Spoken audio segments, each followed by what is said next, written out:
kadib marka cabitaanka aan cabay baa igu dambeysayba inaan miyir dhaban bay igu dambeysayba kadib wuxuu keenay xaafadiisa markuu xaafadiisa keenay wuxuu iga duubay filin aniga oo maaragtay aan hayn qof maaragtay halkii ah marka kadib wuxuu iga duubay filin buu iga duubay goorta filinkii waxaan ku qaaday iga duubay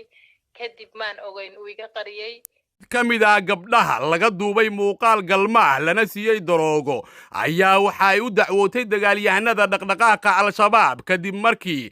dhowr mar CID-da iyo sidoo kale maxkamadda gobolka Banaadir ay u dacwootay laakiin dacwadeeda wax laga qaadi waayay ninka dhibaatada u geystay si dagan muuqaalka u daawo kulanti wacan oo wanaagsan aqyaarta awoodaan ku saaxiibnay oo idilkiinba meel walba aad joogtaan waxaan leenahay waqtiga idin wacnaado dhammaantiinba muuqaalka la gareeyo cid walba muuqaalka la gareeyo الله سبحانه وتعالى عن كبرينا أموره لا ده إلهي نوسلا إلهي سبحانه وتعالى أن أولاد بركة أنت أولاد دون كان إلهي أولاد باري هسي أنت جردون كان جور وناكسني مستقبل وناكسني بوين هسيو غفر بموقالك شيرتك وقبت الله جريانا وعن ربي سبحانه وتعالى عن كبرينا بل الدنيا يسفل إنه إلهي سبحانه وتعالى وسيا دنبي جودي دنبي والد كودنا بولا فربي سبحانه وتعالى أنا وكعزما جنة الفردوس الأعلى حاسدك وعلينا ومن شر حاسد إذا حسد الحاسد لا يفلح بإذن الله الكريم وحكودا بين يهوغي غسارة ورب سبحانه وتعالى عن كاقبرينا انت عنوصلنا رب سبحانه وتعالى حنون كاقد القادة أمد الصوماليين ميلو بيجوكتو رب سبحانه وتعالى قرقار كيسي نسري كيسي بوينها هاسيو ميلاكا ميدا قدها صوماليا وحامدوين كي دنبكا دعايات تعديا لو جيسانا إياها وينكا صوماليات وحين تعديا دي اسكوكو جران كفسي بريرا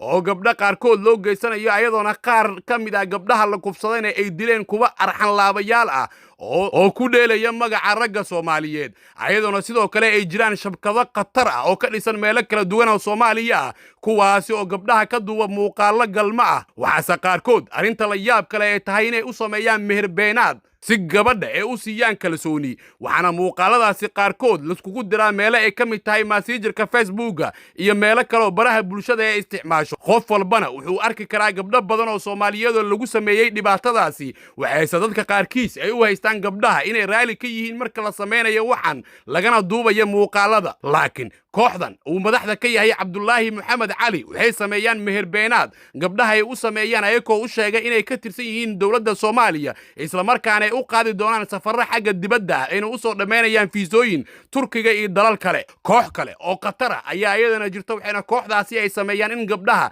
ay siiyaan darooga cabitaan ay waxay ugu daraan daroogo gabadha markii daroogadaasi la siiyay kadibna waxay ka duubaan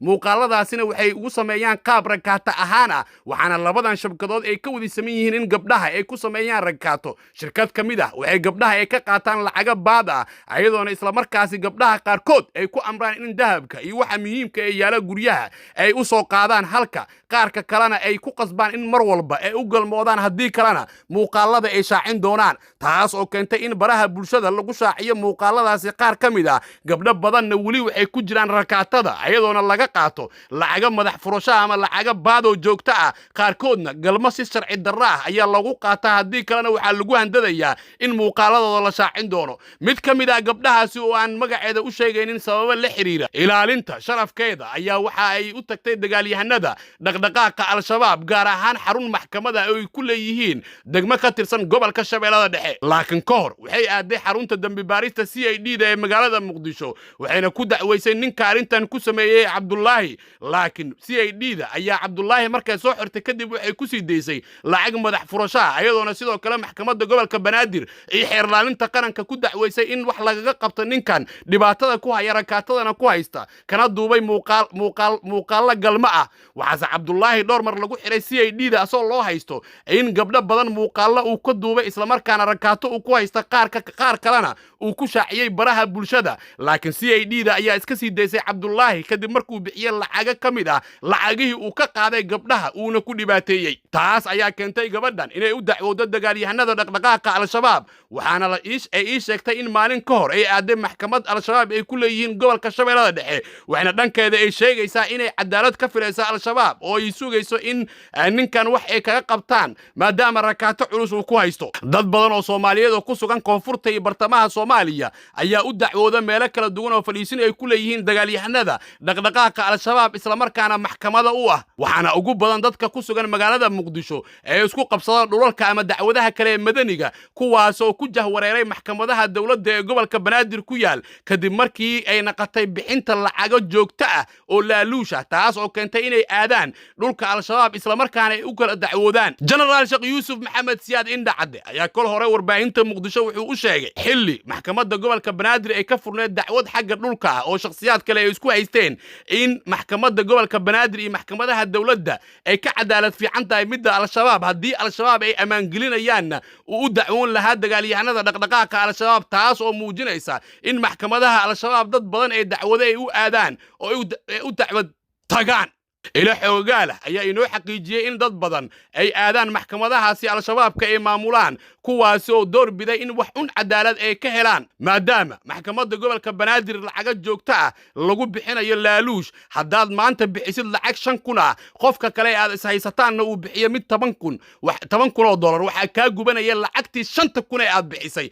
oo waxaa loo xukumayaa wixii qofkii bixiyey 10,000 kii 10,000 bixiyey haddii maxkamadda racfaanka haddana aad aadid oo aad bixisid 10,000 uu bixiyo mid la mid ah uu bixiyo 20,000 ama 30,000 waxaa la siinayaa isla asigi taas oo dad badan dhibaato xoogan ay ku tahay waxaana qayb ka ah haweenka iyo weliba gabdhaha Soomaaliyeed oo dhibaatooyin badan ay ku hayaan kuwa ceebeynaya magaca ragga Soomaaliyeed kuwaasi oo ku dheelaya sharafka gabdhaheena wanaagsan ee Soomaaliyeed waxaase dawladda Soomaaliya aan ka rajaynaynaa inay hagaajiso hay'adaheeda garsoorka iyo sidoo kale xarunta dambe baarista CID ee Muqdisho oo qayb ka ah meelaha lagu tuhmayay inay ka jiraan corruptionka iyo musuqmaasuqa laakiin dawladda Soomaaliya waxa la sheegayaa inaysan jaanis u haynin tacadiyada loo geysanayo haweenka Soomaaliyeed oo iskugu jira kufs in laga duubo muuqaalo galma ah ayagoo la siiyay daroogo in rakaato kale gabdhaha lagu haysto iyo weliba waxyaalo aad u badan oo haweenka Soomaaliyeed loo geysto waase muhiim dawladda inay ka qayb qaadato ilaalinta xuquuqda dumarka Soomaaliyeed